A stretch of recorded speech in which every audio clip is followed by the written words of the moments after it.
ഈശോയ്ക്ക് നമുക്ക് ഹൃദയത്തിൽ നന്ദി പറയാം. നമ്മളെ തിരഞ്ഞെടുത്ത് ഈ ആലയത്തിന് ചുറ്റും ദൈവമാതാവ് പ്രത്യക്ഷയായ ഈ അൾത്താരയ്ക്ക് ചുറ്റും ഒരുമിച്ച് കൂട്ടിയ ദൈവപിതാവിൻ്റെ വലിയ സ്നേഹത്തിന് നമുക്ക് ഹൃദയത്തിൽ ഒരു നിമിഷം നന്ദി പറയാം.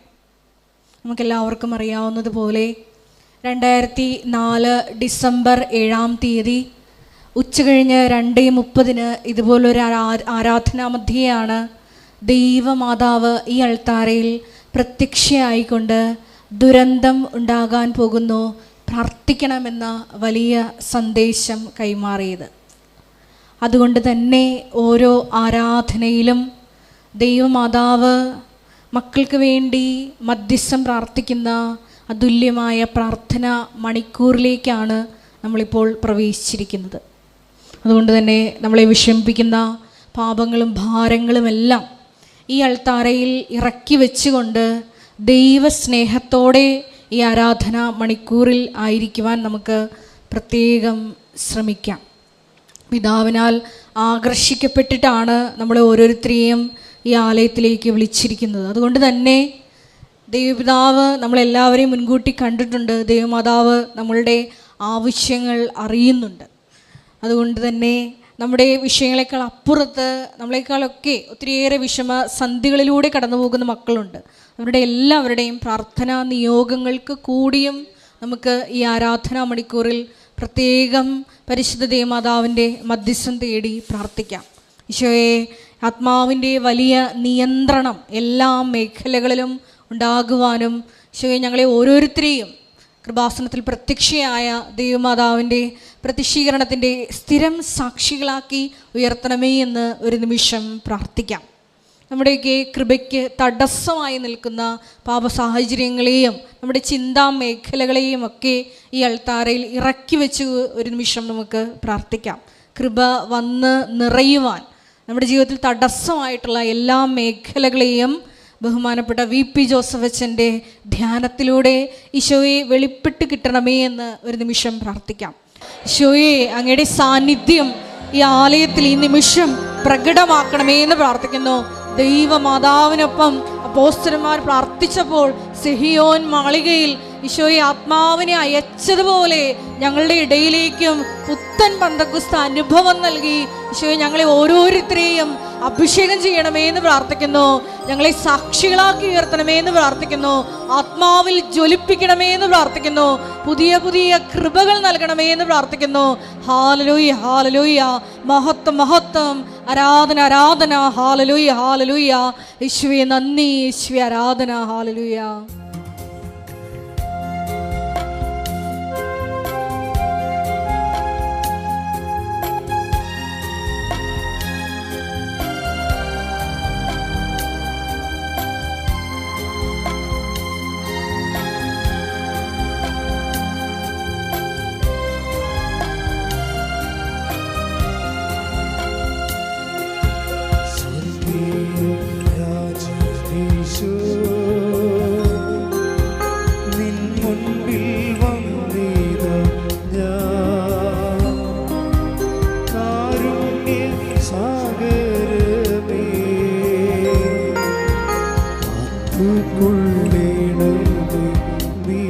ദൈവസ്നേഹത്തോടെ ചേർന്ന് പാടാം.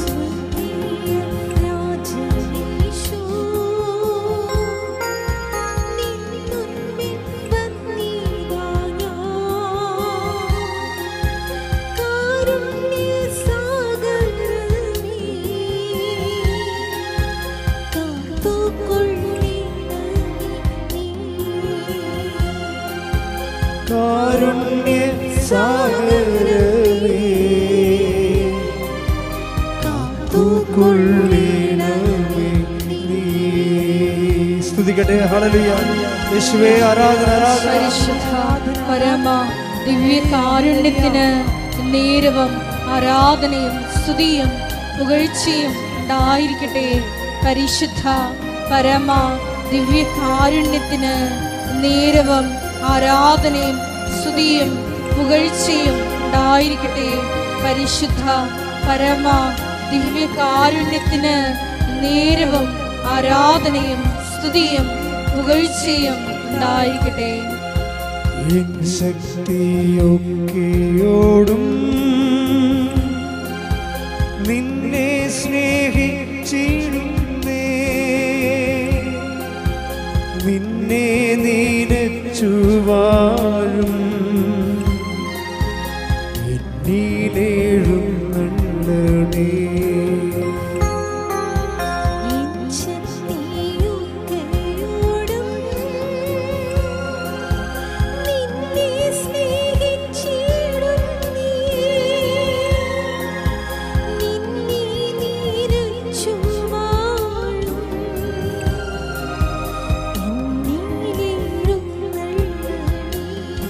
സ്വർഗീയ രാജനീശോ, സ്വർഗീയ രാജനീശോ, നിൻ മുൻപിൽ വന്നിടാ ഞാൻ. കാരുണ്യ സാഗരമേ, കാത്തുകൊള്ളണമേ നീ. കാരുണ്യ സാഗരമേ, കാത്തുകൊള്ളണമേ നീ. പരിശുദ്ധ പരമദിവ്യകാരുണ്യത്തിന് ആരാധനയും സ്തുതിയും പുകഴ്ചയും ഉണ്ടായിരിക്കട്ടെ. പരിശുദ്ധ പരമദിവ്യകാരുണ്യത്തിന് ആരാധനയും സ്തുതിയും പുകഴ്ചയും ഉണ്ടായിരിക്കട്ടെ. പരിശുദ്ധ പരമദിവ്യകാരുണ്യത്തിന് ആരാധനയും സ്തുതിയും പുകഴ്ചയും ഉണ്ടായിരിക്കട്ടെ. നമുക്ക് വിശ്വാസത്തോടെ കൃപാസനം പ്രത്യക്ഷീകരണ മധ്യസ്ഥ പ്രാർത്ഥന ഏറ്റുചൊല്ലാം. അമ്മേ പരിശുദ്ധ അമ്മേ, ദൈവമാതാവേ, കൃപാസനത്തിലൂടെ ഞങ്ങൾക്കും ഞങ്ങളുടെ ദേശത്തിനും അമ്മ മാധ്യസ്ഥം തേടിത്തന്ന എല്ലാ അനുഗ്രഹങ്ങൾക്കും കൃപകൾക്കും ഞങ്ങളിപ്പോൾ ഹൃദയം നിറഞ്ഞ നന്ദി പറയുന്നു. നമുക്ക് സ്തുതിച്ചു പ്രാർത്ഥിക്കാം. ഹല്ലേലൂയ. യേശുവേ ആരാധന. അങ്ങയുടെ പരിശുദ്ധാത്മാവിന്റെ അഭിഷേകം കർത്താവേ ഈ നിമിഷങ്ങളിലൊക്കെ ഉണ്ടാകുവാൻ ഇടവരുത്തണമേ എന്ന് ഞങ്ങൾ പ്രാർത്ഥിക്കുന്നു. ഞങ്ങളുടെ മനസ്സിനെയും ഹൃദയത്തെയും ശരീരത്തെയും മുഴുവനായി കർത്താവേ ഒരുക്കണമേ. അമ്മയുടെ അഭിഷേകം നൽകണമേ. Hallelujah, hallelujah. കാരുണ്യ സാഗരമേ, കാത്തുകൊള്ളണമേ നീ. നമുക്ക് ഒരുമിച്ച് ഉച്ചത്തെ ഒരിക്കൽ കൂടി പാടാം. കാരുണ്യ സാഗരമേ, കാത്തുകൊള്ളണമേ നീ. പരിശുദ്ധ പരമദിവ്യകാരുണ്യത്തിന് ആരാധനയും സ്തുതിയും പുകഴ്ചയും ഉണ്ടായിരിക്കട്ടെ. പരിശുദ്ധ പരമദിവ്യകാരുണ്യത്തിന് ആരാധനയും സ്തുതിയും പുകഴ്ചയും ഉണ്ടായിരിക്കട്ടെ. പരിശുദ്ധ പരമദിവ്യകാരുണ്യത്തിന് ആരാധനയും സ്തുതിയും പുകഴ്ചയും ഉണ്ടായിരിക്കട്ടെ. അമ്മേ പരിശുദ്ധ അമ്മേ, അമ്മേ പരിശുദ്ധ അമ്മേ, ദൈവമാതാവേ, ദൈവമാതാവേ, 2004 ഡിസംബർ 7-ാം തീയതി ഉച്ച കഴിഞ്ഞ് 2:30 കൃപാസനത്തിൽ സംഭവിച്ച അമ്മയുടെ പ്രത്യക്ഷപ്പെടലിനെ കുറിച്ച് തിരുസഭയ്ക്ക് സമർപ്പിച്ചിരിക്കുന്ന പഠനരേഖകളുടെ വസ്തുനിഷ്ഠവും ദൈവശാസ്ത്ര വിധിപ്രകാരമുള്ളതുമായ അന്വേഷണ പഠനങ്ങൾ നടത്തി ആ പ്രത്യക്ഷപ്പെടലിലൂടെ പ്രകടമായ ദൈവമാതാവിന്റെ പ്രത്യേക കരുതലും സംരക്ഷണവും വെളിപ്പെടുത്തുന്ന പീഡിതരുടെ ആശ്വാസവും പ്രവാചകന്മാരുടെ രാജ്ഞിയും വാഗ്ദാനത്തിന്റെ പേടകവും പ്രപഞ്ച പ്രകൃതിയുടെ മാതാവുമായ പരിശുദ്ധ അമ്മയുടെ ഭക്തി തിരുസഭയിൽ കൂടുതൽ പ്രചരിച്ച് ജീവിതത്തിന്റെ ദുരിത ദുരന്ത അവസ്ഥകളിൽ അകപ്പെട്ട് കഴിയുന്ന അനേകായിരം മക്കൾക്ക് ദൈവത്തിന്റെ സാന്നിധ്യവും സന്ധിപ്പും കൂടുതൽ അനുഭവിക്കുക വഴി ആത്മീയ വിശുദ്ധിയും ദൈവശക്തിയും കൈവരിക്കുവാൻ ഞങ്ങളുടെ കുടുംബങ്ങളെ ഇടയാക്കണമേ. നമുക്ക് സ്തുതിച്ച് പ്രാർത്ഥിക്കാം. ഹല്ലേലൂയ. യേശുവേ ആരാധന. കർത്താവേ ഞങ്ങളുടെ നാമത്തിന് മഹത്വം ഉണ്ടാകട്ടെ. കർത്താവേ ഞങ്ങളുടെ ജീവിതത്താൽ ഞങ്ങളുടെ ഉടമ്പടി ജീവിതത്താൽ അങ്ങയെ മഹത്വപ്പെടുത്തുവാൻ പരിശുദ്ധമ്മയുടെ പ്രത്യക്ഷീകരണത്തിന്റെ വലിയ സാക്ഷികളായി തീരുവാൻ കർത്താവെ, അങ്ങ് ഞങ്ങളെ അഭിഷേകം ചെയ്യണമേ. അനുഭവങ്ങൾ നൽകണമേ. അനുഭവങ്ങളുടെയും അടയാളങ്ങളുടെയും സ്ഥിരീകരണങ്ങൾ നൽകണമേ. ഈ അൾത്താരയിൽ അങ്ങേക്ക് സാക്ഷ്യം പറയുവാൻ ഞങ്ങളുടെ നിയോഗങ്ങളെ അങ്ങ് ഉപകരണമാക്കി മാറ്റണമേ എന്ന് പ്രാർത്ഥിക്കുന്നു. ഹല്ലേലൂയ, ഹല്ലേലൂയ. യേശുവേ ആരാധന. കാരുണ്യ സാഗരമേ കാത്തുകൊള്ളണമേ നീ. കൈകൾ ഉയർത്തിക്കൊണ്ട് ഉച്ചത്തിൽ പാടട്ടെ. കാരുണ്യ സാഗരമേ കാത്തുകൊള്ളണമേ നീ. പരിശുദ്ധ പരമ ദിവ്യകാരുണ്യത്തിന് ആരാധനയും സ്തുതിയും പുകഴ്ചയും ഉണ്ടായിരിക്കട്ടെ. പരിശുദ്ധ പരമ ദിവ്യകാരുണ്യത്തിന് ആരാധനയും സ്തുതിയും പുകഴ്ചയും ഉണ്ടായിരിക്കട്ടെ. പരിശുദ്ധ പരമ ദിവ്യകാരുണ്യത്തിന് ആരാധനയും സ്തുതിയും പുകഴ്ചയും ഉണ്ടായിരിക്കട്ടെ. അമ്മേ പരിശുദ്ധ അമ്മേ, പരിശുദ്ധ ഭൂസ്വർ ലോകങ്ങളുടെ രാജ്ഞിയായ അങ്ങേക്ക് ഭൗമ സംരക്ഷണത്തിനായി പ്രപഞ്ച പ്രകൃതിയെ തന്നെ തിരുസഭ പ്രതിഷ്ഠിക്കുവാൻ ഈ പ്രത്യക്ഷീകരണം വഴി ഇടയാക്കണമേ. പരിശുദ്ധ അമ്മേ, ജപമാല മാതാവേ, സകല കൃപാസന പ്രാർത്ഥനകളോട് ചേർന്ന് ഞങ്ങൾ ഇപ്പോൾ പ്രാർത്ഥിക്കുന്ന ഈ സമൂഹത്തിന്റെ പ്രത്യേക നിയോഗങ്ങൾ നമുക്ക് മൗനമായി നമ്മുടെ നിയോഗങ്ങൾ ഇപ്പോൾ സമർപ്പിച്ച് പ്രാർത്ഥിക്കാം.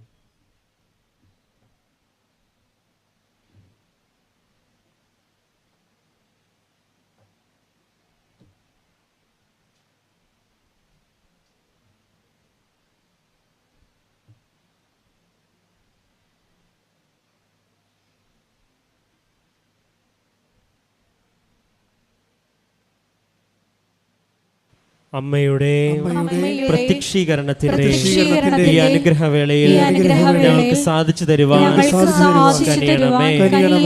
ആമേൻ. നമുക്ക് സ്തുതിച്ച് പ്രാർത്ഥിക്കാം. ഹല്ലേലൂയ. യേശുവേ ആരാധന. കർത്താവേ, ആരാധനയുടെ നിമിഷങ്ങളൊക്കെയും ദൈവ സാന്നിധ്യത്തിന്റെ നിമിഷങ്ങളാകുവാൻ ഞങ്ങൾ അഭിഷേകം ചെയ്യണമേ. ഞങ്ങളോടൊപ്പം ഈ ആരാധനയിൽ പങ്കെടുക്കുന്ന ഓരോ വ്യക്തികളും ഈ ആലയത്തിൽ തിരികെ പോകുമ്പോൾ ദൈവം സ്പർശിച്ച പരിശുദ്ധ അമ്മയുടെ സാന്നിധ്യം അനുഭവിച്ച നിമിഷങ്ങളാക്കി മാറ്റുവാൻ ബഹുമാനപ്പെട്ട ജോസഫ് അച്ഛനിലൂടെ ഞങ്ങൾക്ക് ആവശ്യമായ വചനങ്ങൾ കർത്താവെ വെളിപ്പെട്ടു കൊടുക്കുവാൻ പരിശുദ്ധ അമ്മയെ ഇടവരുത്തണമേ. കർത്താവെ, ഞങ്ങളുടെ ജീവിതങ്ങൾ ആശീർവദിക്കണമേ. ഇനി ഞങ്ങൾ ചെലവഴിക്കാൻ പോകുന്ന നിമിഷങ്ങളെ ആശീർവദിക്കണമേ. നിനക്ക് ഇഷ്ടമാം വിധത്തിൽ ഞങ്ങളുടെ ജീവിതങ്ങളെയും ഞങ്ങൾ ചെലവഴിക്കാൻ പോകുന്ന നിമിഷങ്ങളെയും രൂപാന്തരപ്പെടുത്തണമേ എന്ന് ഞങ്ങൾ പ്രാർത്ഥിക്കുന്നു.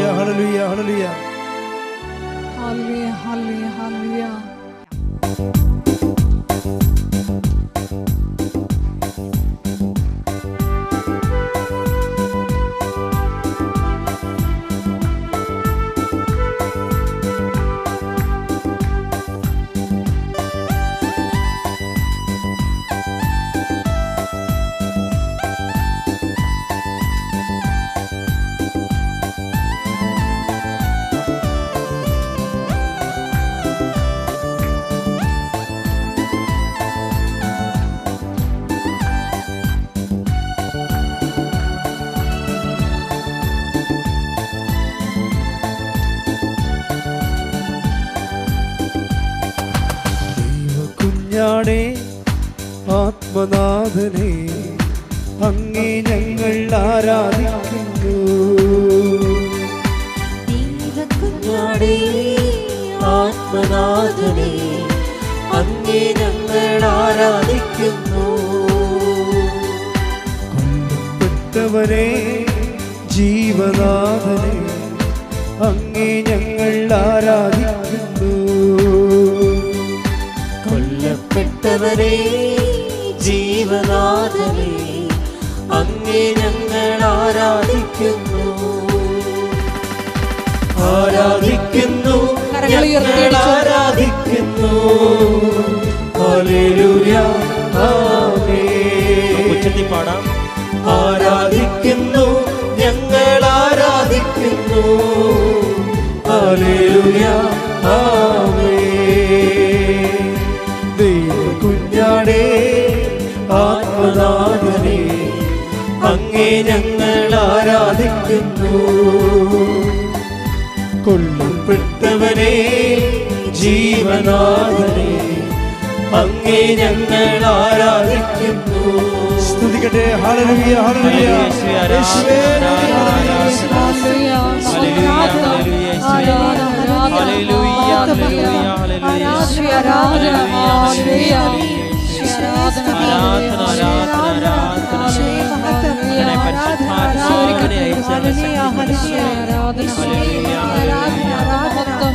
ശരിക്കും കൂടി ധ്യാനം നയിക്കുന്ന ബഹുമാനപ്പെട്ട വി ജോസഫച്ചനെ അൾത്താരയിൽ സമർപ്പിച്ച് പ്രത്യേകം പ്രാർത്ഥിക്കുന്നു. ഞങ്ങൾക്ക് ആവശ്യമായിട്ടുള്ള വചനം നൽകണമേ എന്ന് പ്രാർത്ഥിക്കുന്നു. വചനത്താൽ ഞങ്ങൾ വിശുദ്ധീകരിക്കണമേ എന്ന് പ്രാർത്ഥിക്കുന്നു. വഴി നടത്തണമേ എന്ന് പ്രാർത്ഥിക്കുന്നു. ശക്തിപ്പെടുത്തണമേ എന്ന് പ്രാർത്ഥിക്കുന്നു. Hallelujah hallelujah. ദൈവപിതാവേ സ്നേഹതാതനേ അങ്ങേ ഞങ്ങൾ ആരാധിക്കുന്നു.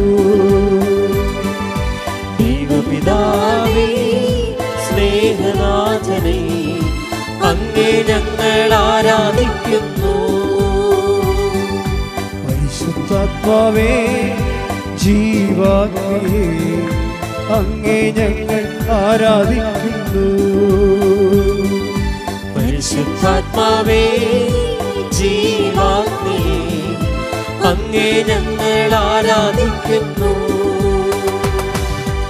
ആരാധിക്കുന്നു ഞങ്ങൾ ആരാധിക്കുന്നു. ഹല്ലേലൂയ ആമേൻ. കരങ്ങൾ ഉയർത്തി അടിച്ചുകൊണ്ട് പാടാം. ആരാധിക്കുന്നു ഞങ്ങൾ ആരാധിക്കുന്നു. ഹല്ലേലൂയ ആമേൻ. സ്തുതിച്ചു പ്രാർത്ഥിക്കാം. ഹല്ലേലൂയ ഹല്ലേലൂയ. മഹത്വം മഹത്വം. ആരാധന ആരാധന. ഈശോയെ നാളിതുവരെ കൃപാസനത്തിൽ വന്ന് കാണുമ്പോൾ എടുത്തു പോയിട്ടുള്ള എല്ലാ കുടുംബങ്ങളെയും സ്ഥാപനങ്ങളെയും അൾത്താരയിൽ സമർപ്പിച്ച് പ്രാർത്ഥിക്കുന്നു. അവരുടെ ജീവിതങ്ങളായ ജീവിത നിയോഗങ്ങളെ ആരാധനയുടെ യോഗ്യതയാൽ ഏറ്റെടുക്കണമേ എന്ന് പ്രാർത്ഥിക്കുന്നു. ഞങ്ങളെ ദൈവസ്നേഹത്താൽ നിറയ്ക്കണമേ എന്ന് പ്രാർത്ഥിക്കുന്നു. എളിമ എന്ന പുണ്യത്താൽ നിറയ്ക്കണമേ എന്ന് പ്രാർത്ഥിക്കുന്നു. Hallelujah hallelujah.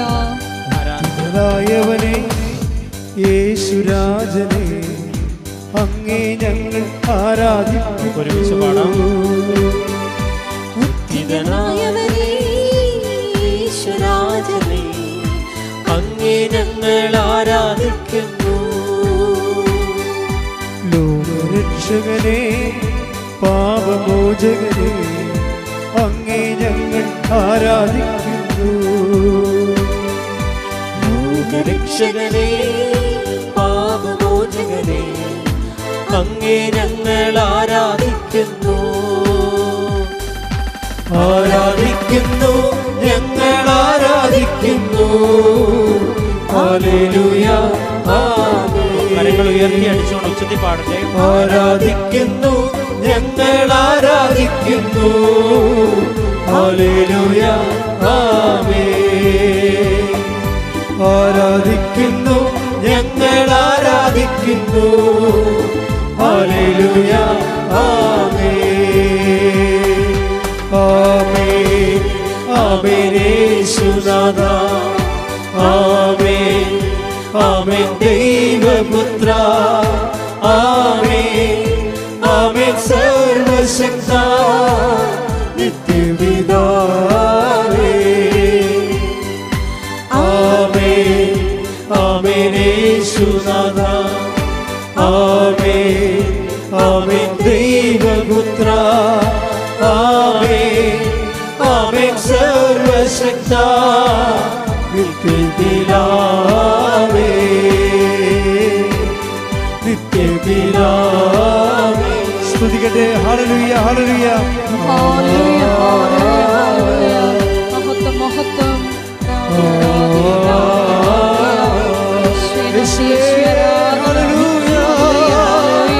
കൃപാസനത്തിന്റെ എല്ലാ ശുശ്രൂഷ മേഖലകളെയും അൾത്താരയിൽ സമർപ്പിച്ച് പ്രാർത്ഥിക്കുന്നു. ആത്മീയ സാമൂഹിക സാംസ്കാരിക മേഖലകളെ എല്ലാം സമർപ്പിച്ച് പ്രാർത്ഥിക്കുന്നു. എല്ലാ പ്രവർത്തനങ്ങളെയും പ്രവർത്തനങ്ങളെയും സമർപ്പിച്ച് പ്രാർത്ഥിക്കുന്നു. Hallelujah hallelujah.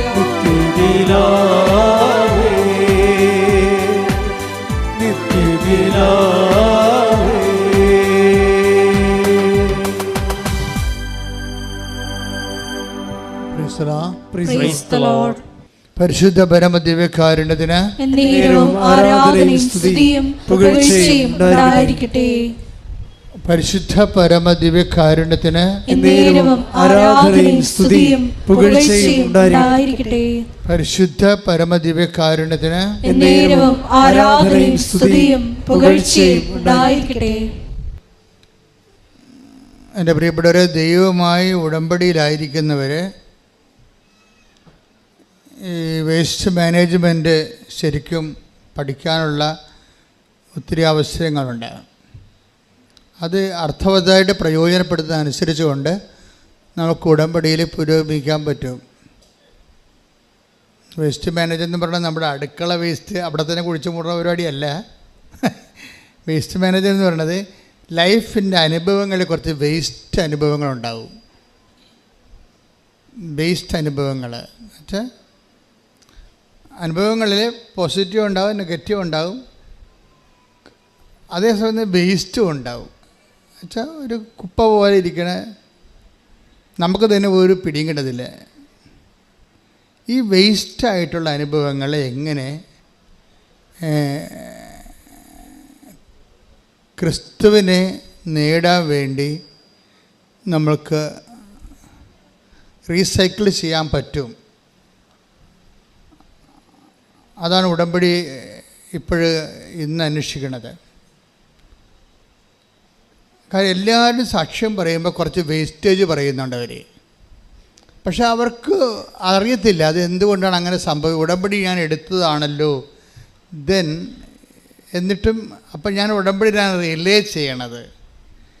ഞാൻ ഉടമ്പടി റിലേ ചെയ്തിട്ടും എൻ്റെ ധാരണയ്ക്ക് എതിരെ കുറേ ഫ്ലോപ്പ് ആൻഡ് ഫെയിലിയേഴ്സ് സംഭവിക്കുന്നു.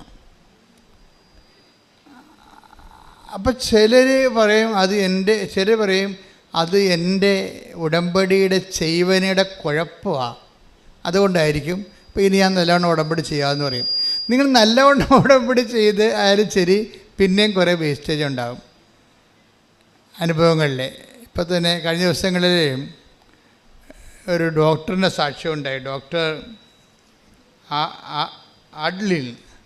അള്ളിൻ്റെ സാക്ഷ്യത്തിൽ അവർ വളരെ ഇൻ്റലിജൻ്റായി എലഗൻ്റായിട്ടുള്ള ലേഡിയാണ്. പക്ഷെ എന്നിട്ട്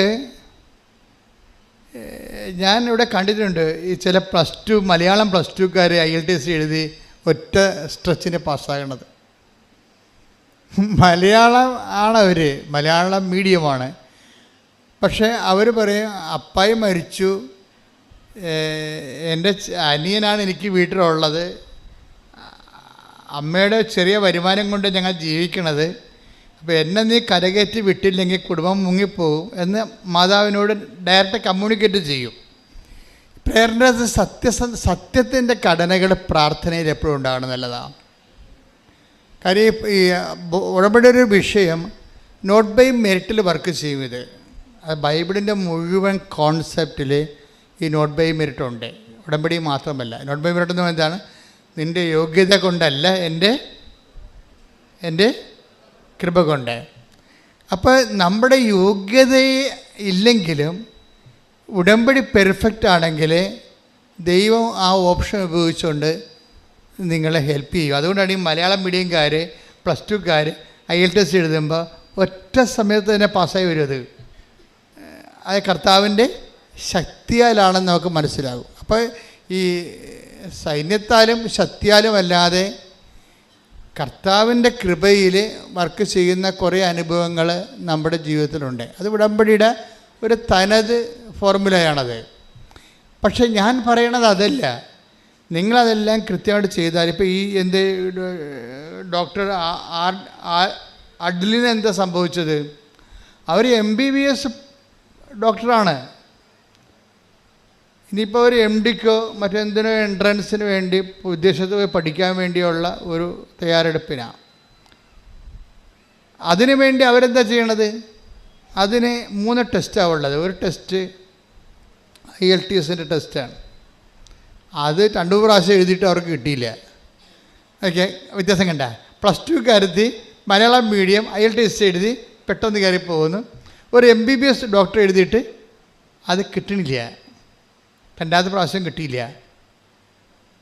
ഉടമ്പടി എടുത്തിട്ട് പോലും അവർക്കത് കിട്ടിയില്ല.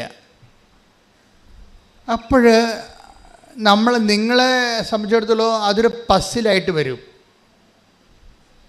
ഒരു കൊട്ടത്തേങ്ങ പോലെ ഇത് വെട്ടാനും പറ്റത്തില്ല, തുളക്കാനും പറ്റാത്ത അവസ്ഥ. What happen to me? അപ്പോൾ നമ്മുടെ ആത്മവിശ്വാസം ചോദ്യം ചെയ്യപ്പെടാം. ആത്മവിശ്വാസം ശരിക്കും പറഞ്ഞാൽ ഉടമ്പടിയുടെ ഒരു ദൈവശാസ്ത്രം അനുസരിച്ച് ആദ്യം ചോദ്യം ചെയ്യപ്പെടേണ്ടത് ആത്മവിശ്വാസം തന്നെയാണ്. കാര്യം ഈ ആത്മവിശ്വാസത്തിനൊരു കുഴപ്പമുണ്ട്.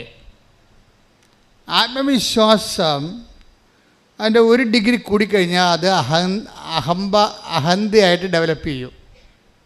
അതാണ് ആത്മവിശ്വാസത്തിൻ്റെ കുഴപ്പം. ആത്മവിശ്വാസം ഒരു മാനുഷികമായ ഗുണമാണ്, പക്ഷേ അതൊരു പോസിറ്റീവ് ഗുണമാണ് ആത്മവിശ്വാസം. പക്ഷേ സ്പിരിച്വൽ മേഖലയിൽ ചിന്ത വരുമ്പോൾ, സ്പിരിറ്റ് വർക്ക് ചെയ്യുന്ന ഫോർമാറ്റിലേക്ക് വരുമ്പോൾ ഈ ആത്മവിശ്വാസം അതായത് കൂടിയ ആത്മവിശ്വാസമുള്ളവർ, കൂടിയ ആത്മവിശ്വാസത്തെക്കാൾ ശരിക്കും അവർക്കുള്ളത് അഹങ്കാരമാണ്. അവർ തന്നെ അറിയത്തില്ല അത് ആത്മവിശ്വാസമാണെന്ന് അവർ പറയണതേ ഉള്ളൂ. ശരിക്കും പറഞ്ഞാൽ ബേസിക്കായിട്ട് അവർക്കുള്ളത് അഹങ്കാരമാണ്. അഹങ്കാരം എന്ന് പറയുന്ന സംഭവം അഹം ക്യാരി ചെയ്യുന്നതാണ്. അത് എന്തെങ്കിലും ഭൗതികമായ ഒരു എബിലിറ്റിയുടെ കപ്പാസിറ്റിയുടെ അടിസ്ഥാനത്തിൽ നമ്മൾ ഡെവലപ്പ് ചെയ്തെടുത്ത ഒരു ആന്തരികമായ ഭാവമാണ്. ഇവിടെ നോ എൻട്രിയാണ് ദൈവത്തിന്. ഉടമ്പടി എടുക്കുമ്പോൾ എപ്പോഴും നമ്മൾ ശ്രദ്ധിക്കുക, കേവലം മനുഷ്യനെ ഉടമ്പടി എടുത്ത് വിജയിപ്പിക്കാൻ പാടാണ്. അതിൻ്റെ ഉടമ്പടി പ്രവർത്തിക്കുന്ന കാലാവസ്ഥ നിങ്ങൾ രൂപപ്പെടുത്തിയെടുക്കണം.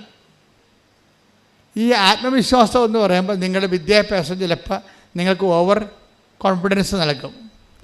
ഈ ഓവർ കോൺഫിഡൻസ് പലപ്പോഴും വർക്ക് ചെയ്യണത് സ്പിരിച്വൽ ഓവർ കോൺഫിഡൻസ് നിങ്ങളുടെ ഇടയിൽ പറഞ്ഞാൽ കുഴപ്പമില്ല. പക്ഷേ സ്പിരിച്വൽ ലാംഗ്വേജിൽ ഓവർ കോൺഫിഡൻസ് ശരിക്കും പറഞ്ഞാൽ പ്രൈഡിൻ്റെ ഭാഗമായിട്ട് വരും. പ്രൈഡ് വന്നാൽ പിന്നെ വരേണ്ടത്, പ്രൈഡിൽ ഇത് വർക്ക് ചെയ്യത്തില്ല. ഉടമ്പടി പ്രൈഡിൽ, അഹങ്കാരത്തിൽ ഉടമ്പടി, ഓവർ കോൺഫിഡൻസിൽ ഉടമ്പടി വർക്ക് ചെയ്യത്തില്ല. അപ്പോൾ ദൈവം ആദ്യം ചെയ്യണത് നിങ്ങളെ കാഷ്വാലിറ്റി കയറ്റിയിട്ട് നിങ്ങളുടെ ഓവർ കോൺഫിഡൻസ് ടോർപ്പഡോ ചെയ്യാൻ നോക്കൂ. അതിപ്പോൾ ഈ ആൾഡലിൻ്റെ സാക്ഷ്യം മാത്രമല്ല, പല സാക്ഷ്യങ്ങളിൽ നിന്നൊക്കെ നോക്കിയാൽ മനസ്സിലാവും. ഓവർ കോൺഫിഡൻസിൽ നിങ്ങൾക്ക് വരാൻ പോകുന്നൊരു കുഴപ്പം, നിങ്ങളുടെ ഇൻവെസ്റ്റ്മെൻറ്റ് ഒരു ക്വാളിറ്റേറ്റീവ്ലി ലോ ഇൻവെസ്റ്റ്മെൻ്റ് ആയിരിക്കും. മനസ്സിലായില്ലേ? ഗുണപരമായിട്ട് നിലവാരം കുറഞ്ഞ ഒരു നിക്ഷേപമാണ് ശരിക്കും നിങ്ങൾക്ക് ഓവർ കോൺഫിഡൻസുകാർക്ക് ഇതിൻ്റെ അകത്ത് വരണത് ഉടമ്പടി വരണത്. എന്താ കാര്യം? ഇതിപ്പോൾ ഉടമ്പടി എടുത്ത് എല്ലാവരും എടുക്കണമല്ലോ, എൻ്റെ കൂട്ടുകാരൊക്കെ ഉടമ്പടി എടുത്ത്, അതുകൊണ്ട് ഞാൻ എടുക്കണേ. ഉടമ്പടി എടുത്തില്ലെങ്കിലും എനിക്കറിയാം ഇത് റാങ്ക് ലിസ്റ്റിൽ കയറിപ്പോവും, ഞാൻ പാസ്സാവും, അല്ലെങ്കിൽ എനിക്ക് ജോലി കിട്ടുമെന്ന് എനിക്കറിയാം. ഇതാണ് ഓവർ കോൺഫിഡൻസ്. അപ്പോൾ അതുകൊണ്ട് ഈ ഓവർ കോൺഫിഡൻസുകാർക്ക് അവർ ഡേഞ്ചറസ് സോണിലാണ്. എന്താ കാര്യം? ദൈവം അത് വർക്കൗട്ട് ചെയ്യത്തില്ല. അവർ ഓവർ കോൺഫിഡൻസ് അഹങ്കാരമായിട്ട് ഡെവലപ്പ് ചെയ്തിരിക്കണ കാരണം അവിടെ ആത്മാവ് പ്രവർത്തിക്കാൻ പാടായിരിക്കും. അതുകൊണ്ട് ദൈവം എന്തുമാത്രം വർഷങ്ങൾ കാത്തിരുന്നറിയാമോ ഈ ആളെ ഒന്ന് ജനിപ്പിച്ചെടുക്കാൻ. ജൂഡിത്തിനെ എസ്തേറിനെ പോലെയൊക്കെ നല്ല തലക്കനമുള്ള പെണ്ണുങ്ങൾ ഇസ്രയേലിലുണ്ടായിരുന്നു. ഇസ്രയേലിലെ പെണ്ണുങ്ങൾ നിങ്ങൾക്ക് അറിയാമല്ലോ. ഞാൻ ഇസ്രയേലിൽ ചെല്ലുമ്പോൾ 9ാം ക്ലാസ്സുകാരത്തി 6ാം ക്ലാസ്സുകാരത്തിയാണ് AK-47 കൊണ്ട് നടക്കുന്നത്. എല്ലാം ട്രെയിൻഡാണ്. അവർക്കൊരു പ്രത്യേക സ്റ്റാമിന ഉള്ള പെൺപിള്ളേരാണ്. പക്ഷേ അത് അത്തരം ടൈപ്പാണ് ജൂഡിറ്റ്, എസ്തേർ. അതിൻ്റെ കൂടെ ഉണ്ടായിരുന്ന ആ ചരിത്രം മുഴുവൻ നോക്കുമ്പോൾ റൂത്തിൻ്റെ കാലം വരെ നോക്കുമ്പോൾ എല്ലാം ഭയങ്കര ഇനിഷ്യേറ്റീവ് എടുക്കുന്ന ആൾക്കാരാണ്. ഈ റൂത്തിനെ പോലെയുള്ള നല്ല കരളുറപ്പുള്ളൊരു പെണ്ണല്ലെങ്കിൽ രാത്രി പോയി ബോവാസിൻ്റെ അടുത്ത് പോയി കിടക്കുക. അപ്പോൾ അവർ ചെയ്യണ കാര്യങ്ങളെക്കുറിച്ച് അവർക്ക് നല്ല ഇച്ഛാശക്തിയും ദിശാബോധമുള്ള ആൾക്കാരാണ്. പക്ഷേ എൻ്റെ പ്രോബ്ലം വെച്ച് കഴിഞ്ഞാൽ അങ്ങനെയുള്ള ഒരാളെ ഒരു രക്ഷാകര നടപടിക്രമത്തിൻ്റെ കെയർ ടേക്കറായിട്ട് നിർത്താനേ പറ്റത്തുള്ളൂ. അതിൻ്റെ യഥാർത്ഥ ആളായിട്ട് ഏജൻ്റായിട്ട് വെക്കാൻ പറ്റത്തില്ല. അതുകൊണ്ട് റൂത്തും താമറും ഒക്കെ രക്ഷാകര സംഭവത്തിലെ കെയർ ടേക്കേഴ്സാണ്. അവർ ശ്രേണിയിലുണ്ട്. ഇല്ലെന്നൊന്നും പറയണില്ല, ഉണ്ടവർ. പക്ഷെ അവർ ലൈം ലൈറ്റിലില്ല. അവർ ഇങ്ങനെ ഗ്രീൻ റൂമിൽ നിൽക്കണ കാണാം. താമരൊക്കെ ഗ്രീൻ റൂമിലുണ്ട്. രക്ഷാകര ചരിത്രം വായിക്കുമ്പോൾ താമര അതിൻ്റെ അകത്തുണ്ട്. താമര വിജാതി സ്ത്രീയാണ്, മോവാബുകാരത്തിയാണ്. അപ്പോൾ അതേസമയം തന്നെ അതേസമയം തന്നെ റൂത്തുണ്ട്, എല്ലാവരും ഉണ്ട്. പക്ഷെ സ്റ്റേജിൽ മറിയം മാത്രമേ ഉള്ളൂ. അതെന്താ കാര്യം? അവിടുന്ന് തന്നെ ദാസിയുടെ വിനീത അവസ്ഥ. മറ്റതൊക്കെ വിനീതപ്പെട്ട് വരാൻ കുറച്ച് സമയമെടുക്കും. റൂത്തും താമരൊക്കെ വിനയപ്പെട്ട് വരാനേ. താമറിൻ്റെയൊക്കെ കാര്യം ഭയങ്കര വിറ്റാണ്. താമര പറയും, ഞാൻ ഗർഭിണിയായിരിക്കണതേ, എൻ്റെ കയ്യിൽ റിങ് ഉണ്ട്, ഇതിൻ്റെ ഉടമസ്ഥനാണ് എൻ്റെ ഗർഭത്തിൻ്റെ ഉത്തരവാദി എന്ന് പറയും. അതാരാണ്? അത് ജൂദയാണ്. ജൂദാക്കിട്ട് പണി കൊടുക്കണേ. ജൂദയുടെ അഭ്യാസമൊന്നും എൻ്റെ അടുത്ത് നടക്കത്തില്ലെന്ന് പറയും. അപ്പോൾ അവർക്ക് അങ്ങനെ ചങ്കുറപ്പുള്ളവരൊക്കെ ഇതിനകത്തുണ്ട്. പക്ഷെ അവർ രക്ഷാകര നടപടിക്രമത്തിലുണ്ട്. അവർ ഗ്രീൻ റൂമിലാണ്. അവരെ വെച്ചുകൊണ്ട് ക്രിസ്തുവിനെ ഡയറക്റ്റ് പ്രസവിക്കാനൊന്നും പറ്റത്തില്ല. അതാണ് പ്രശ്നം. ഇപ്പോൾ ദാവീദിനെ പ്രസവിച്ചത് റൂത്ത് അല്ലെങ്കിൽ പോലും റൂത്ത് ദാവീദിൻ്റെ അമ്മുമ്മയാണ് ശരിക്കും പറഞ്ഞാൽ. അപ്പോൾ ദാവീദിൻ്റെ പോലും അമ്മുമ്മയാകാൻ റൂത്തിന് പറ്റണുള്ളൂ. റൂത്തിൻ്റെ അത് വലിയ മിസ്റ്റേക്ക് ഇല്ലാത്തൊരു ലേഡിയാണ്. അപ്പോൾ നമുക്കറിയാം മാതാവിന് എന്തുമാത്രം വ്യത്യാസം, എന്തുമാത്രം ഫിൽട്ടർ ചെയ്തിട്ടാണ് ഈ മറിയത്തിലേക്ക് ദൈവം വരണതെന്നറിയാം. മറിയത്തിനോട് പറയുമ്പോൾ തന്നെ മറിയത്തിൻ്റെ ആദ്യത്തെ വാക്ക് തന്നെ ബിഹോൾഡ് എന്നാ പറയുന്നത്. ബിഹോൾഡ് എന്താണ്? The hand made of the Lord. എന്ത് രസമാ കേൾക്കാൻ, എന്തൊരു വല്ലാത്ത പറച്ചിലാണ്. എന്താണ്? നീ ഗർഭം ധരിച്ച് പുത്രനെ പ്രസവിക്കുമെന്ന് പറയുമ്പോൾ അതിൻ്റെ ബാക്കി ഭാഗങ്ങളെല്ലാം വെളിപ്പെടുത്തി കഴിയുമ്പോൾ അമ്മ പറയുന്ന വാക്ക് എന്താണ്? ഇതാ കർത്താവിൻ്റെ ദാസി. അപ്പോൾ ക്രിസ്തുവിനെ സ്വീകരിക്കുക എന്നുള്ളതും ദാസ്യതയും എന്നുള്ളതും രണ്ടും ഒരു സംഭവമാണ്. നിങ്ങൾക്കറിയാമല്ലോ, ഉടമ്പടി തിരിച്ചിട്ടാലും ഈ പൂച്ച എറിയണ പോലെയുള്ള പരിപാടിയാണ്. എങ്ങനെ എറിഞ്ഞാലും 4 കാലേ വന്ന് വീഴും ഈ ഉടമ്പടി. ഉടമ്പടിയുടെ ലക്ഷ്യം എന്താണ്? ക്രിസ്തുവിനെ വ്യക്തികളെ സ്വീകരിക്കുക എന്നുള്ളതാണ്. അതിൻ്റെയൊക്കെ ഒരു നിമിത്തമായിട്ട് മാർഗമായിട്ടാണ് ബാക്കിയുള്ള ഭൗതിക സാഹചര്യങ്ങളുടെ സമ്മർദ്ദങ്ങളും അതിൻ്റെ ഒരു പ്രെയർ ഫോമിലേക്കൊക്കെ വെക്കണത്. നിങ്ങളതിൻ്റെ കഥ അറിയാതെ ആട്ടം കാണരുത്. ഇത് ക്രിസ്തുവിനെ സ്വീകരിക്കുകയാണ് എൻ്റെ മെയിൻ സംഭവം. അപ്പം പക്ഷെ ആദ്യമേ അത് ലക്ഷ്യം വെച്ചാൽ നിങ്ങൾക്ക് വേസ്റ്റേജ് കുറഞ്ഞിരിക്കും. ഈ വേസ്റ്റ് നമ്മൾ ഉണ്ടാക്കണതാണേ, ഉടമ്പടി വേസ്റ്റ്. ഇപ്പം ഡോക്ടർ കണ്ടില്ലേ, അവർ MBBS ആണെങ്കിലും അവരാദ്യം MBBS ഡോക്ടർ ആദ്യം IELTS എഴുതി അവർ പറയണ 1/2 മാർക്കിനാണ് തോറ്റുപോയെന്ന്. 1/2 മാർക്കിന് തോറ്റാലും 50 മാർക്ക് തോറ്റാലും തോൽവി എന്നാണ് പറയണത്. അതാണ് സംഭവം. അവർ പറഞ്ഞ 1/2 മാർക്കിനാണ് ഞാൻ തോറ്റുപോയത്, അതാണ് സങ്കടം. 1/2 മാർക്ക് തോറ്റാലും 5 മാർക്ക് തോറ്റാലും തോറ്റതാണ് സംഭവം. അപ്പം പിന്നെ ഇവരിവിടെ വാള് വെച്ച് കീഴടങ്ങണുണ്ട്. വാളും പരിചയം വെച്ച് കീഴടങ്ങും. എന്താണ്? ഇനി IELTSമായിട്ട് ഞാനില്ല മുന്നോട്ടെന്ന്. അപ്പോൾ ബുദ്ധിമാന്മാരെ ലജ്ജിപ്പിക്കാൻ വേണ്ടി ദൈവം ബലഹീനരെ ഉയർത്തിക്കൊണ്ട് വരുന്നുണ്ടേ. അതിനെ താഴെയുള്ള ആൾക്കാരെ IELTS പുഷ്പം പോലെ ജയിച്ചു പോകണ്ടേ. അപ്പോൾ അവിടെ എന്താണ് കുഴപ്പം? ഡോക്ടറിന് മെറിറ്റ് ഇല്ലേ? ഡോക്ടറല്ലേ, അവർക്ക് MBBS എഴുതാമെങ്കിൽ ഒരു 100 IELTS എഴുതിയെടുക്കാൻ പറ്റും. അപ്പോൾ അവർക്ക് മെറിറ്റുണ്ട്. ഈ മെറിറ്റ് ഇവർക്ക് ആവശ്യമില്ലാത്തൊരു ആത്മവിശ്വാസം കൊടുത്തിട്ടുണ്ട്. ഇനി ദൈവത്തിൻ്റെ മുമ്പിലുള്ള പരിപാടി എന്താണ്? ദൈവത്തെ സംബന്ധിച്ചിടത്തോളം നിങ്ങൾക്കറിയാമല്ലോ, നിങ്ങൾ IELTS പാസ്സായതുകൊണ്ടോ നിങ്ങളുടെ വീട്ടിൽ അല്ലെങ്കിൽ നിങ്ങൾ വസ്തു വിറ്റത് കൊണ്ടോ കല്യാണം നടത്തിയതുകൊണ്ടോ ഈ കച്ചവടത്തിൽ ദൈവത്തിന് ലാഭമൊന്നുമില്ല. അത് ആദ്യമേ നിങ്ങൾ മനസ്സിലാക്കണം. നമുക്ക് മാത്രമേ എന്തെങ്കിലും ലാഭമുള്ളൂ, മെച്ചമുള്ളൂ. അപ്പോൾ ബുദ്ധിയുള്ള നിങ്ങൾ എന്ത് ചെയ്യണം? ഇതിൻ്റെ അകത്ത് ദൈവത്തിൻ്റെ പ്രോഫിറ്റ് എത്രയാണെന്ന് നോക്കണം ആദ്യം. അത് ആദ്യമേ ഫിക്സ് ചെയ്താൽ പ്രശ്നം തീർന്ന് ഈ കച്ചവടത്തിൽ. പറഞ്ഞ അച്ഛൻ മനസ്സിലായില്ലേ? ഇതിന് ദൈവത്തിന് ഞാൻ ഈ ഉടമ്പടി എടുത്തിട്ട് ഇതുകൊണ്ട് ദൈവത്തിന് എന്താണ് ലാഭം? ദൈവം ലാഭമില്ലാത്ത ഒരു പരിപാടിക്കും ഉണ്ടാകത്തില്ല. അതെപ്പോഴും ഓർത്തേക്കണം. ക്രിസ്തുവിനെ വരെ നമുക്ക് തരുന്നതിൻ്റെ പിന്നിൽ നമ്മളെ വിലക്ക് വാങ്ങുന്നതിന് വേണ്ടി തന്നിരിക്കുന്നതാണ് ക്രിസ്തുവിനെ.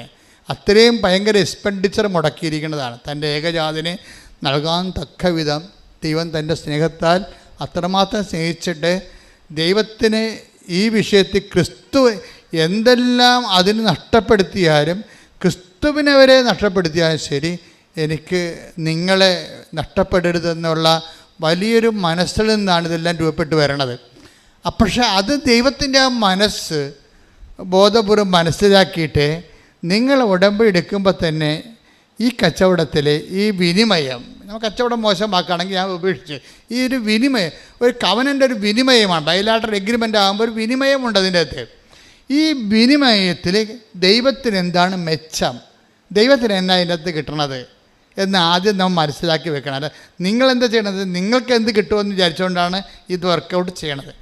അതുകൊണ്ടാണ് ഈ വേസ്റ്റേജ് കൂടുന്നത്. അതിൻ്റെ കാരണം ആദ്യം ദൈവത്തിന് എന്ത് കിട്ടും, ദൈവം എന്താണ് ചെയ്യണത്, ദൈവം ഉദ്ദേശിക്കുന്ന ദൈവത്തിൻ്റെ ഒരു സ്വപ്നം എന്താണ്, നിങ്ങളിൽ ക്രിസ്തു രൂപപ്പെട്ടു വരണം.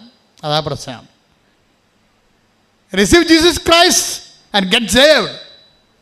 കർത്താവിനെ സ്വീകരിച്ചുകൊണ്ട് രക്ഷിക്കപ്പെടുക എന്നുള്ളതാണ് ദൈവത്തിൻ്റെ അൾട്ടിമേറ്റ് എയിം. ദൈവത്തിൻ്റെ വിനിമയത്തിൽ ആത്യന്തികമായ ദൈവത്തിൻ്റെ ഒരു പ്രോഫിറ്റ് എന്ന് പറയുന്നത് നിങ്ങൾ ക്രിസ്തുവിനെ സ്വീകരിക്കുന്നതാണ്. അതുകൊണ്ടാണ് പൗരസപ്പോസം പറഞ്ഞ ക്രിസ്തുവിനെ സ്വീകരിക്കാൻ വേണ്ടി നമ്മൾ സ്വീകരിക്കുന്നവരെ കുറേ വേസ്റ്റേജുകളുണ്ടാവും. ക്രിസ്തുവിനെ സ്വീകരിക്കാൻ വേണ്ടി ഫിലിപ്പി 3:7-8. ഫിലിപ്പി 3:8. അതെ. ഇവയെല്ലാം ക്രിസ്തുവിനെ പ്രതി നഷ്ടമായി ഞാൻ കണക്കാക്കി. ഇവ മാത്രമല്ല, എൻ്റെ കർത്താവായ യേശുക്രിസ്തുവിനെ പറ്റിയുള്ള ജ്ഞാനം കൂടുതൽ വിലയുള്ളതാകയാൽ സർവവും നഷ്ടമായി തന്നെ ഞാൻ പരിഗണിക്കുന്നു. അവനെ പ്രതി ഞാൻ സകലവും നഷ്ടപ്പെടുത്തുകയും ഉച്ഛിഷ്ടം പോലെ കരുതുകയുമാണ്. അപ്പം ചില കാര്യങ്ങൾ വേസ്റ്റ് ഉണ്ടാകും, അത് ക്രിസ്തുവിനെ പ്രതിയാണ് വേസ്റ്റ് ഉണ്ടാകുമ്പോൾ നമ്മളവിടെ അയ്യോ വേസ്റ്റ് ആയപ്പോലെ ഇനി എന്ത് ചെയ്യുന്നില്ല. ഇത് നിങ്ങൾ ജീവിതത്തിൽ സംഭവിച്ചിട്ടുള്ള വേസ്റ്റുകൾ, ഇപ്പം ഇത്രയും നാൾ നിങ്ങളുടെ പരിശ്രമങ്ങളില്ലേ, നിങ്ങൾ എന്തുമാത്രം ടെസ്റ്റ് എഴുതി, എന്തുമാത്രം ഇൻ്റർവ്യൂവിന് പങ്കെടുത്ത്, എത്ര ചെറുക്കന്മാർ വന്ന് നിങ്ങളെ കണ്ടു, എന്തുമാത്രം കാപ്പിയും ബിരിയാണിയും മിക്സറൊക്കെ അവന്മാർ കഴിച്ചിട്ട് പോയി, എന്നിട്ട് ഒരു കല്യാണം ഒത്തില്ലല്ലോ. എന്തുമാത്രം വേസ്റ്റേജാണ് വരുന്നത് ജീവിതത്തിൽ. ഞാൻ ജീവിതത്തെക്കുറിച്ചാണ് സംസാരിക്കണത്, നിങ്ങളോർക്കും വേറെ കാര്യമാണ്. ഞാൻ ജീവിതത്തെക്കുറിച്ച് തന്നെ സംസാരിക്കണത്. അപ്പോൾ ഇങ്ങനെ നമ്മൾ നഷ്ടപ്പെടുത്തിയ കുറേ വേസ്റ്റുകളുണ്ട്. ഈ വേസ്റ്റുകൾ നമുക്ക് തന്നിരിക്കുന്ന വികാരം എന്താണ്? നിരാശ, പരാജയബോധം, കുറേ സാധനമില്ലേ നമ്മുടെ വേസ്റ്റ്. നിങ്ങൾ ഞാൻ കൽക്കട്ടായി വരെ പോയി ആ വിസ ഇൻ്റർവ്യൂവിന് പങ്കെടുത്തതാണ്, എന്നിട്ട് അത് കിട്ടിയില്ലെന്ന് പറയും. കാശും പോയി, വിസയും കിട്ടിയില്ല, സമയവും പോയി, വേസ്റ്റായില്ലേ. അപ്പം ചില പറയും ഞാൻ മദ്രാസ് വരെ പോയി ആ പരീക്ഷ എഴുതിയതാണ്. എനിക്കന്ന് പനിയായിരുന്നു, എനിക്കന്ന് പീരീഡ്സ് ആയിരുന്നു, ഭയങ്കര കഷ്ടപ്പാട്. ഞാൻ പറഞ്ഞാണ് മമ്മിയോട് പോണില്ല, മമ്മിയാണ് എന്നെ ഉന്തിത്തള്ളി വിട്ടത്. എന്നിട്ട് അതും കിട്ടിയില്ല, ഞാൻ അകപ്പെട്ടു പോയി. അപ്പം നമുക്ക് ഒത്തിരിയേറെ സങ്കടങ്ങൾ. ഇത്രയും കഷ്ടപ്പെട്ടിട്ട് ഒരു പ്രയോജനമില്ല, വെറുതെ അലയാവുന്നല്ല, ഒരു കാര്യമില്ലല്ല. ഇതാണ് വേസ്റ്റ് എന്ന് പറയുന്നത്. ഇപ്പം മനസ്സിലായ വേസ്റ്റ്. ഈ വേസ്റ്റ് കൊണ്ട് എങ്ങനെ വിളക്ക് കത്തിക്കാമെന്ന് നോക്കണം. ഈ വേസ്റ്റ് എടുത്തിട്ട് എന്താ ചെയ്യണത്? ബൈബിൾ പറയണത് ഈ വേസ്റ്റ് എല്ലാം നീ ക്രിസ്തുവിൻ്റെ അക്കൗണ്ടിലേക്ക്, പിതാവായ ദൈവത്തിൻ്റെ അക്കൗണ്ടിലേക്ക് സെൻഡ് ചെയ്യണം. അതാണ് വിഷയം. നീ അത് വെച്ച് നിരാശയായിട്ട് അനുഭവിച്ചുകൊണ്ടിരിക്കരുത്. ഉടമ്പടി സൂപ്പർ പദ്ധതിയാണ്. ഈ സംഭവം മുഴുവനും നിനക്ക് നഷ്ടപ്പെട്ട നഷ്ടങ്ങളെല്ലാം എഴുതിയിട്ടിട്ട് പിതാവിൻ്റെ അക്കൗണ്ടിലേക്ക് ക്യാരി ഓവർ ചെയ്യണം. അപ്പാ, ഇതെല്ലാം ഞാൻ വിശ്വാസത്തോടെ പ്രത്യാശയോടെ സ്വീകരിക്കുന്നു. ഞാൻ സഹിച്ച സഹനങ്ങൾ, നഷ്ടങ്ങൾ, അതുപോലെ തന്നെ കോട്ടങ്ങൾ, എൻ്റെ ജീവിതത്തിലെ ഉച്ഛിഷ്ടങ്ങൾ, ഇതെല്ലാം ക്രിസ്തുവിനെ നേടാൻ വേണ്ടി, നിൻ്റെ മഹത്വത്തിന് വേണ്ടി കാഴ്ചവെക്കുന്നു. Praise the Lord. അപ്പോൾ ഒന്ന് പറഞ്ഞേ, അപ്പാ എൻ്റെ ജീവിതത്തിൽ വന്നിട്ടുള്ള പരാജയങ്ങള്, ഒരു ആവശ്യമില്ലാത്ത പരാജയങ്ങള്, മറ്റുള്ളവരുടെ ഉപദേശത്താൽ അടിച്ചേൽപ്പിക്കപ്പെട്ട പദ്ധതി കൊണ്ട് ഞാൻ തന്നെ ഒരു തോൽവിയായി മാറിയ മുഹൂർത്തങ്ങളെ, അപ്പാ, ഇത്തരം ജീവിത ഉച്ഛിഷ്ടങ്ങളെ ജീവിത ഉച്ഛിഷ്ടങ്ങളെ നിന്റെ നാമത്തിന്റെ മഹത്വത്തിനായി നിന്റെ നാമത്തിന്റെ മഹത്വത്തിനായി നിന്റെ പുത്രനെ സ്വീകരിക്കാൻ വേണ്ടി നിന്റെ പുത്രനെ സ്വീകരിക്കാൻ വേണ്ടി ഞാൻ നിന്നെ നിനക്ക് സമർപ്പിക്കുന്നു. ഈ വേദനകളെ സ്വീകരിച്ചുകൊണ്ട് നീ എന്നിൽ അപ്പാ ക്രിസ്തുവിനെ രൂപപ്പെടുത്തണമേ. ഈ വേദനകളെ വേസ്റ്റുകളെ സ്വീകരിച്ചുകൊണ്ട് അപ്പാ നീ എന്നിൽ ക്രിസ്തുവിനെ രൂപപ്പെടുത്തണമേ. ആരാധന ഈശോയെ നിന്നെ നേടുവാൻ വേണ്ടി എല്ലാം ഇഷ്ടം പോലെ കരുതുവാനുള്ള വലിയ കൃപ നൽകണമേ. ഞങ്ങളുടെ സഹനങ്ങൾ കൃപകളാക്കി മാറ്റണം. നിന്റെ സ്നേഹത്തിൻ നിഴലാക്കണേ എന്നെ കുരിശോളം വലുതാക്കണേ. നിന്റെ സ്നേഹത്തിൻ നിഴലാക്കണേ. പരിശുദ്ധ പരമദിവ്യകാരുണ്യത്തിന് നേരവും ആരാധനയും സ്തുതിയും പുകഴ്ചയും ഉണ്ടായിരിക്കട്ടെ. അതായത് ഒരു കൺഫ്യൂഷൻ എപ്പോഴും ബൈബിള് സൂക്ഷിക്കുന്നത് ക്രിസ്തു എവിടുന്ന് വരുമെന്ന് അറിയത്തില്ലെന്ന് ബൈബിൾ പറയുന്ന ഒരു സംഭവമാണ്. സത്യമായ ഒരു ആധ്യാത്മിക അനുഭവമാണ്. ക്രിസ്തു എവിടുന്ന് നമ്മുടെ ജീവിതത്തിലൂടെ എവിടുന്നാണ് വരണമെന്ന് അറിയാൻ പറ്റത്തില്ലെന്ന്. ആരിലൂടെയാണ് ക്രിസ്തു നമ്മുടെ ജീവിതത്തിൽ വരണമെന്ന് അറിയത്തില്ല. Take the word of God. അതായത് യോഹന്നാൻ 7:27 എന്നാൽ ക്രിസ്തു വരുമ്പോൾ എവിടെ നിന്നാണ് വരുന്നതെന്ന് ആരും അറിയുകയില്ലല്ലോ. അതാണ് അങ്ങനെ ഒരു ക്രിസ്തുവിൻ്റെ വരവിന് അങ്ങനെ ഒരു ഫിനോമിനുണ്ട്. അതായത് എവിടുന്നാണ് വരിക, ആരിലൂടെയാണ് വരിക എന്നറിയത്തില്ലെന്ന്. കർത്താവ് എന്നിട്ട് പറയും അപ്രതീക്ഷിതമായ സമയത്തായിരിക്കും മനുഷ്യപുത്രൻ വരിക എന്ന് പറയും. മത്തായി 24:44 അതിനാൽ നിങ്ങളും തയ്യാറായിരിക്കണം. പറഞ്ഞേ, അതിനാൽ നിങ്ങളും തയ്യാറായിരിക്കണം. നിങ്ങൾ പ്രതീക്ഷിക്കാത്ത മണിക്കൂറിലായിരിക്കും നിങ്ങൾ പ്രതീക്ഷിക്കാത്ത മണിക്കൂറിലായിരിക്കും മനുഷ്യപുത്രൻ വരുന്നത്. അപ്പൊ ഇത് ക്രിസ്തു എവിടുന്ന് വരുന്നു, ആരിലൂടെ വരുന്നു, എപ്പോൾ വരുന്നു എന്നുള്ളത് വി ഡോണ്ട് നോ. അതിൻ്റെ അർത്ഥം എന്താണ്? ക്രിസ്തു ആരിലൂടെയും വരാം, ക്രിസ്തു എപ്പോഴും വരാം. അതാണ് പ്രശ്നം. ഒന്ന് പറഞ്ഞേ ക്രിസ്തു ആരിലൂടെയും വരാം, എവിടെ നിന്നും വരാം, ഏത് സമയത്തും വരാം. അപ്പോഴെന്ന് വെച്ചാൽ നമ്മുടെ ഈ അനുഭവങ്ങളില്ലേ, നമ്മുടെ പാസീവ് ആൻഡ് നെഗറ്റീവ് എക്സ്പീരിയൻസ് ഇല്ലേ, അത് നിങ്ങൾ വളരെ ശ്രദ്ധയോടെ ശ്രദ്ധിക്കണം. അത് നിങ്ങൾ ഓർക്കും വളരെ നല്ല. ഇവിടെ ഈ സാക്ഷ്യം പറയണതെല്ലാം പോസിറ്റീവായിട്ടുള്ള ഗ്രീൻ ചാനലിലൂടെ ക്രിസ്തു വന്നതിൻ്റെതാണ് ഇല്ലേ. ഇത് ഭൗതിക നേട്ടങ്ങളെല്ലാം അങ്ങനെയാണ്. പക്ഷേ ആധ്യാത്മിക നേട്ടങ്ങളെ കൃപ സ്വീകരിക്കുന്നതെല്ലാം നെഗറ്റീവ് ചാനലിലൂടെയാണ് ക്രിസ്തു വരണത് പലപ്പോഴും. അത് എങ്ങനെ മനസ്സിലാക്കണത്? Negative channel. ഇപ്പം ഞാനിവിടെ നിൽക്കുമ്പോൾ എൻ്റെ അപ്പന് ഭയങ്കര ഇഷ്ടമായിരുന്നു എന്നെ പട്ടക്കാരനാക്കണത്. പക്ഷേ ഞാൻ 10ാം ക്ലാസ് പാസ്സായപ്പോൾ 3 മാസം മുമ്പ് അപ്പം പോയി, യാത്രയായി, തീർന്നു. പിന്നെ എന്നെ കൊണ്ടുപോകാനും ആരുമില്ല. ഞാനൊരു നിക്കറിട്ട് സ്വന്തമായിട്ടാണ് സെമേരി ചേർന്നത്. ആരുമില്ലായിരുന്നു. എനിക്കറിയാവുന്ന ഒരു കർത്താവിൻ്റെ മാലാഖ ഉണ്ടായിരുന്നു. ആകപ്പാടെ കൊന്ത പോലും അറിയാൻ പാടില്ല. കർത്താവിൻ്റെ മാലാഖ എൻ്റെ അപ്പം പഠിപ്പിച്ചിട്ടുണ്ട് എന്നെ. ഞാൻ എവിടെ പോയാലും കർത്താവിൻ്റെ മാലാഖ ചൊല്ലിക്കൊണ്ടേ പോകത്തുള്ളൂ. പക്ഷെ അത് ഇത്രയും വലിയ പ്രാർത്ഥനയാണെന്ന് എനിക്കറിയത്തില്ല. ഇപ്പം എനിക്ക് മനസ്സിലായി. രക്ഷാകര സംഭവങ്ങൾ മനുഷ്യൻ മുട്ടയിൽ നിന്ന് മൊത്തം പ്രാർത്ഥിക്കേണ്ട പ്രാർത്ഥന കർത്താവിൻ്റെ മാലാഖയാണ്. എന്താണ്? ആ കർത്താവിൻ്റെ മാലാഖ തന്നെയാണ് ഞാൻ ഇന്ന് നിങ്ങളോട് പറയണത്. എന്താണ്? കർത്താവിൻ്റെ മാലാഖ പരിശുദ്ധ മറിയത്തോട് വചിച്ചു, പരിശുദ്ധാത്മാവിനാൽ മറിയം ഗർഭം ധരിച്ചു. കൈയടിക്കട്ടെ, ശ്രദ്ധിക്കട്ടെ.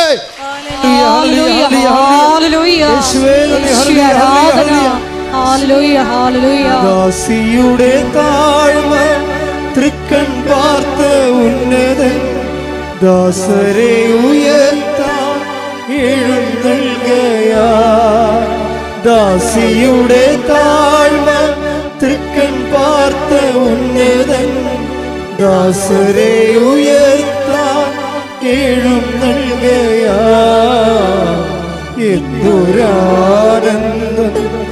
എന്തൊരാനന്ദം അമ്മ മേരിയൊപ്പം ആരാധിക്കുമ്പോൾ. എന്തൊരാനന്ദം എന്തൊരാനന്ദം അമ്മ മേരിയൊപ്പം ആരാധിക്കുമ്പോൾ. പരിശുദ്ധ പരമദിവ്യകാരുണ്യത്തിന് ആരാധനയും സ്തുതിയും പുകഴ്ചയും ഉണ്ടായിരിക്കട്ടെ. അപ്പം മരിച്ചത് ഒരു നെഗറ്റീവ് കാര്യമാണല്ലേ? അപ്പം മരിച്ചത് പിന്നെ എന്താണ് അതിലൂടെ ഉണ്ടായ ഇമ്പാക്റ്റ്? എന്താ എൻ്റെ അപ്പൻ്റെ മരണത്തിലൂടെ ഉണ്ടായ ഇമ്പാക്റ്റ് എന്താണ്? എൻ്റെ കോൺഫിഡൻസ് തകർന്നു പോയി. നിൻ്റെ അപ്പൻ മരിച്ചാലും നിന്റെ കോൺഫിഡൻസ് തകർന്നാലും തകരാത്ത ഒരു ആളാണ് ക്രിസ്തു. കൈയടിക്കട്ടെ, ശ്രദ്ധിക്കട്ടെ.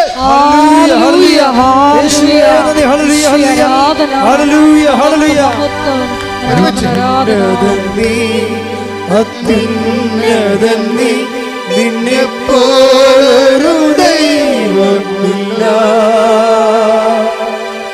ഉന്നതൻ നീ, അത്യുന്നതൻ നീ, നിന്നെപ്പോലൊരു ദൈവമില്ല. അത്ഭുതവാ അതിശയവാ നീ മാത്രമൻ ദൈവമെന്നും. അത്ഭുതവാ അതിശയവാ നീ മാത്രമൻ ദൈവമെന്നും. അപ്പം ഇങ്ങനെ ഒരു സിറ്റുവേഷനിലാണ് ഞാൻ സെമിനാരി തന്നെത്താൻ വന്ന് ചേർന്നത്. അത് കാരണം എനിക്ക് എപ്പോഴും പേടിയുണ്ടാവും. എന്താ കാര്യം? നമ്മൾക്ക് ഒരു സപ്പോർട്ടീവായിട്ട് വീട്ടിലാരുമില്ല, ഗൈഡ് ചെയ്യാൻ പറ്റിയ ആളില്ല. അപ്പം അങ്ങനെ ഒരു സിറ്റുവേഷനിൽ വരുമ്പോൾ നമ്മുടെ സ്വകാര്യതയില്ലേ, സ്വകാര്യതയ്ക്കൊരു സെക്യൂരിറ്റി ഇല്ല. നിൻ്റെ സ്വകാര്യതയ്ക്ക് സെക്യൂരിറ്റി ഇല്ലാത്തൊരു കാലമുണ്ടാവും. നിൻ്റെ സ്വകാര്യമായ എല്ലാ മനുഷ്യരും ജീവിക്കണത് എങ്ങനെയാണ്? അവൻ്റെ സ്വകാര്യ ലൈഫിനൊരു സുരക്ഷിതത്വം വ്യക്തികളായിട്ടോ സ്ഥാപനമോ സംവിധാനമോ കൊടുക്കുന്നുണ്ടാവും. ഇതില്ലാതിരുന്ന കാരണം എനിക്കാകപ്പാടെ ഉണ്ടായിരുന്ന സെക്യൂരിറ്റി, എൻ്റെ സ്വകാര്യ സെക്യൂരിറ്റി എൻ്റെ വിശ്വാസം മാത്രമാണ്. എൻ്റെ കുടുംബത്തിൽ നിന്ന് എനിക്ക് തന്ന വിശ്വാസം. ഞാൻ എപ്പോഴും സഭയുടെ പഠനം കൊണ്ട് ഫൈറ്റിങ്ങുള്ള ആളാണ്. എന്ന് വെച്ച് കഴിഞ്ഞാൽ കുടുംബമാണ് സഭ എന്ന് വിശ്വസിക്കുന്ന ഒരാളാണ് ഞാൻ. കാരണം കുടുംബത്തിൽ നിന്ന് കിട്ടാത്ത ഒന്നും ഇന്നും എൻ്റെ ജീവിതത്തിലില്ല. സെമിനാരി വന്നപ്പോൾ കിട്ടിയതെന്നൊക്കെ പറഞ്ഞത് ഇതിനെ അതിൻ്റെ ആശയങ്ങളെ കുറച്ചുകൂടി റീസണബിളാക്കാൻ വേണ്ടി അവർ കുറച്ച് ബുദ്ധിമുട്ടിയെന്നും സത്യമാണ്. പക്ഷേ ഞാൻ അനുഭവത്തിൽ വിശ്വസിച്ച് വന്നത്, എൻ്റെ അപ്പം 12 മണി പട്ടാപ്പകലൊക്കെ ഈ വീട്ടിലെ പറമ്പിലൊക്കെ ജോലി ചെയ്തും വന്നിട്ട് അപ്പം കണ്ണീരിട്ട് 12 തിരികെ കത്തിച്ച് അപ്പം കൈവിരിച്ചൊക്കെ ഈശോയുടെ മുമ്പിൽ നിൽക്കണ ഞാൻ കണ്ടിട്ടുണ്ട്. അപ്പം അപ്പം തന്നെയാണ് ബൈബിള്, അപ്പം തന്നെയാണ് വേദപാഠപുസ്തകം. അപ്പനെയും അമ്മയേക്കാൾ വലിയ മതപുസ്തകങ്ങളില്ല. അതുകൊണ്ട് അപ്പനും അമ്മയും എപ്പോഴും ഓർക്കുക, നിങ്ങളുടെ മക്കളുടെ മുമ്പിൽ നിങ്ങളാണ് ദൈവത്തിൻ്റെ വിശുദ്ധ വേദപുസ്തകം. ശ്രദ്ധിക്കട്ടെ.